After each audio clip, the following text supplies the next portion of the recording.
Ne için veriyoruz? Gırtlak kanseri. Bakın görüyorsunuz. Gırtlak kanseri olmak için veriyoruz. Ne için veriyoruz? Damar tıkanıklığından ayağımız kesilsin diye. İşte bakın görüyorsunuz. Allah korusun. Ama önce biz kendimizi koruyacağız. Önce biz tedbir alacağız. Takdiri bize Rabbimize bırakacağız. Değerli izleyenler, şimdi birazdan ekrana numara gelecek ve binlerce kişinin kullandığı, binlerce kişinin sigaraya bırakmış olduğu bu ürünü bu verdiğim süre içerisinde arayanlara bedava verin. Ama sizden bir ricamız var. Onu söyleyeyim. Bu ürünü aldınız. Sigarayı bıraktınız. Biz bu işten zarar ettik. Bizim nasıl kâr etmemiz lazım? Çevrenizdeki insanlara önereceksiniz. Bu ürünün normal fiyatı kargo dahil 69 lira. Ama şimdi arayanlara bedava gönderiyoruz. Eğer sigarayı bırakırsanız tavsiye edin bizi. Sevgililere söyleyin. Onlar 69 liradan alsınlar. Şimdi siz hediye alacaksınız. Ücretsiz alacaksınız.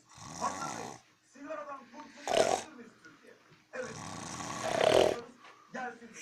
0200 222 24 14.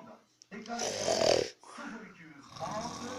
222 24 14. Hatta çağır. Binlerce kişi. Hepinize ayrıldığınız yarın göreceğiz. Belki birkaç saat sonra. Ama yarın bu saatlere kadar sizi arayacağız.